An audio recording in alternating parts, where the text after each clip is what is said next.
Good morning, seventh grade students. I am posting this video so that you can figure out how to finish your essay. You know I talk fast. You can hit the pause button. You're lucky. You won't be able to do that when we get back to school.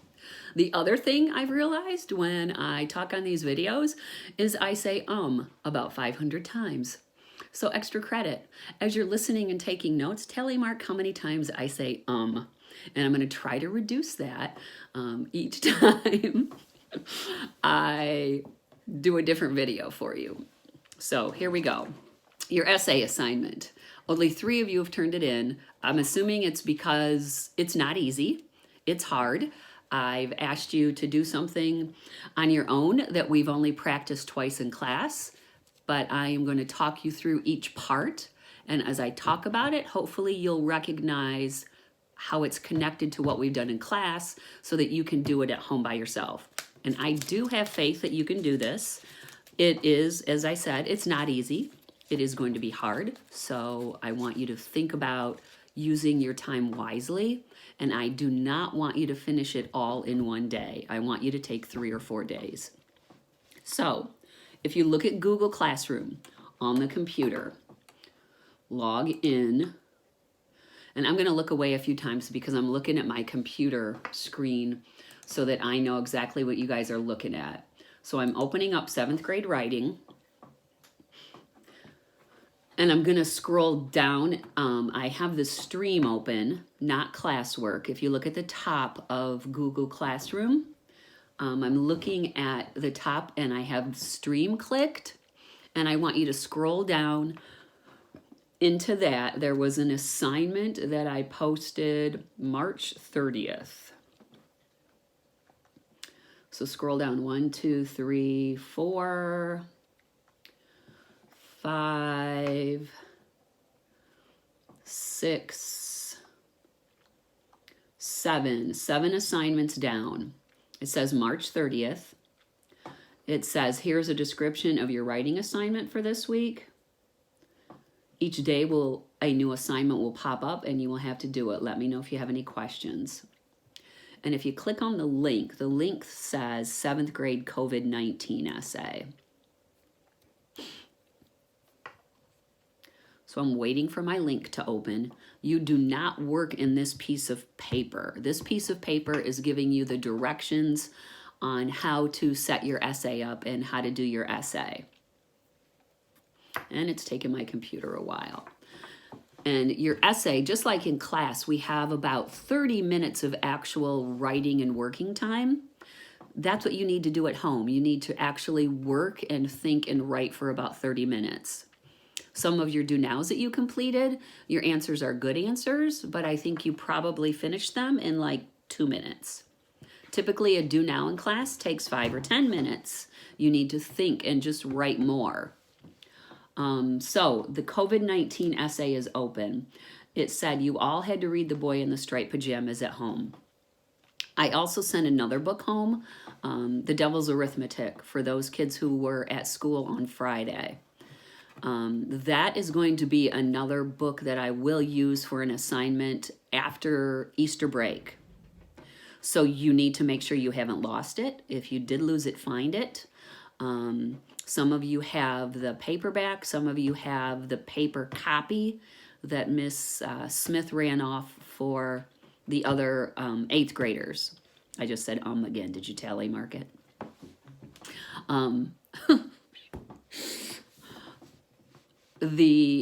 If you don't have a copy of that book, you can email me after spring break. So we're talking about The Boy in the Striped Pajamas. You all should have read that. You all should be done by now. You're going to choose either Bruno or Shmuel as your character. And what you need to think about, 2 different conflicts the character went through. Like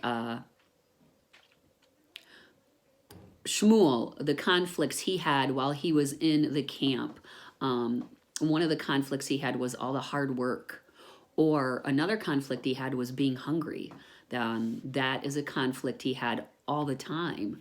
And he had to deal with being hungry. He was always hungry. The other conflict Shmuel had was fear. He was afraid of always getting in trouble. Some of the text evidence you can use for that is how as soon as he heard like the whistle or that the siren go off, he knew he had to run and go back to work real quick. He knew not to be late with his wheelbarrow and stuff, and he had to run and get back to work. So those are some conflict that I'm talking about. Bruno had conflict at home with his family, his sister, his dad. Some other internal conflicts he had were conflicts about just being bored, not understanding about, oh shoot, who was the doctor?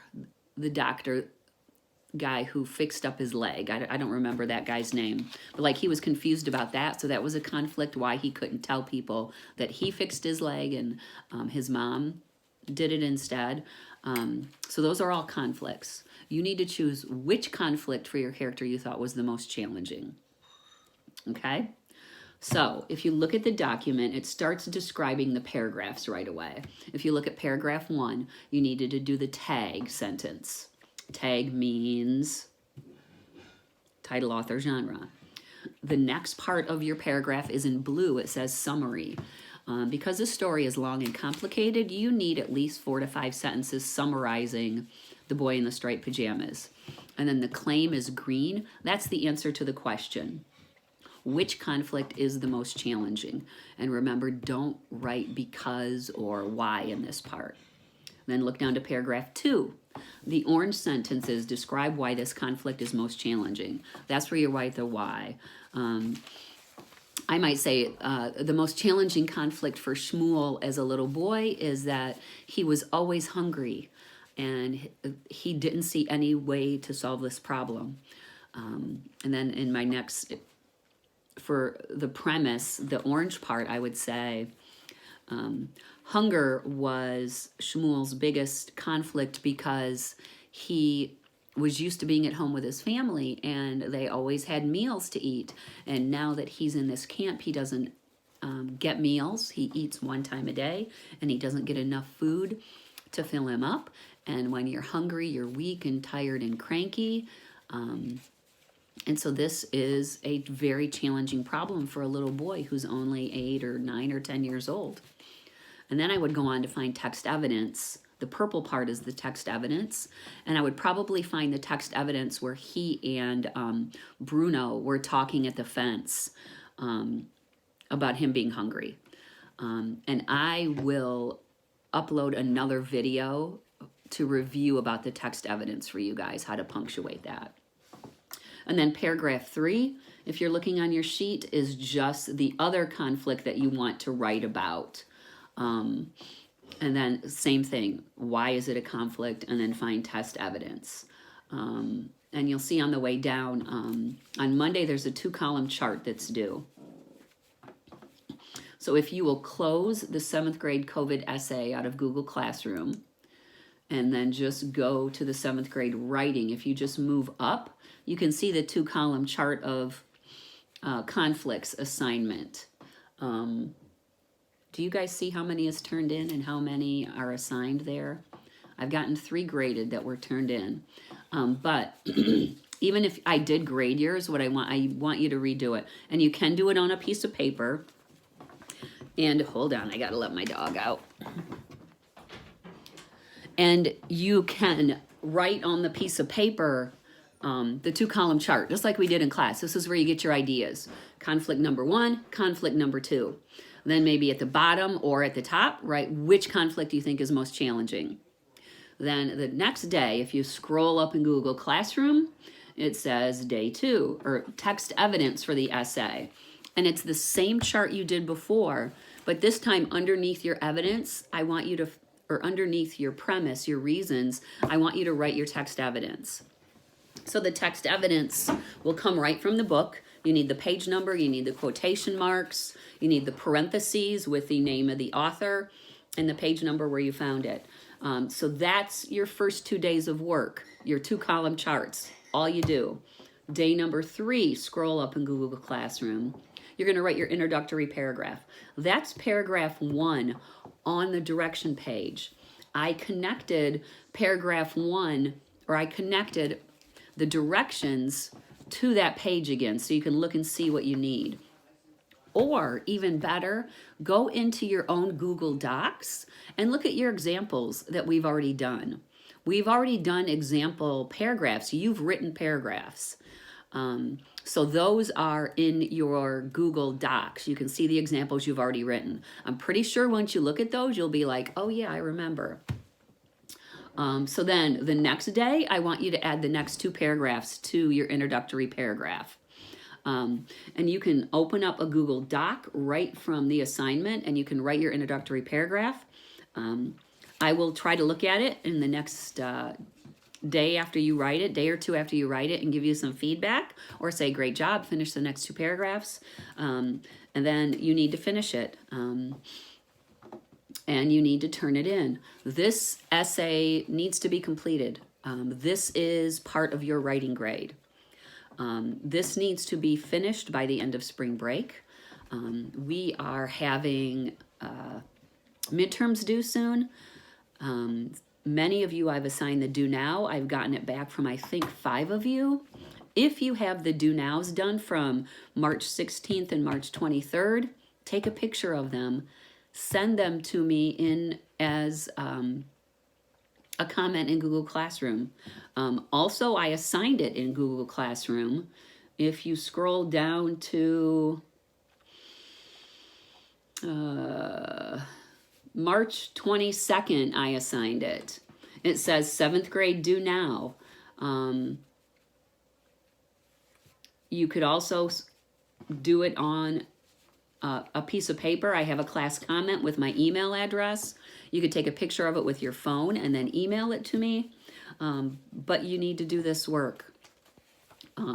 It's important. I just said again. Dang it.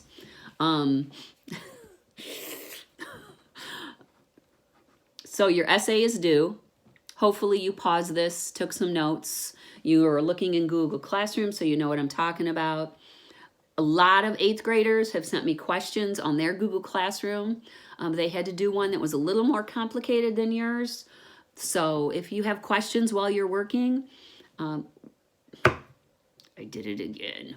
If you have questions while you're working, use the class comments and ask me a question. Those pop up on my phone right away. So whether or not I'm sitting in front of my computer working, if I'm out for a walk or whatever, I will see your question. I will try to respond as soon as I can.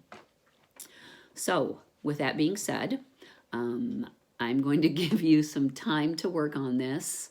Then I'm going to start phone calls to parents. Next week is spring break. I will not be assigning anything new, but you do need to turn in your due nows from March 16th and March 23rd. You need to finish this essay by next Friday, or how about let's do it next Monday, April 20th is when I'm going to get back online and check work. So I expect to see them all turned in by April 20th. April 20th, I'm also going to assign new due now writings, and those are going to have to be done on a daily basis. You're basically going to be journaling your days and your thoughts about the coronavirus and social distancing and all of this kind of historical stuff that's actually going on. So have a great day. Hopefully, I didn't say too many times, but let me know if you have any questions. Bye.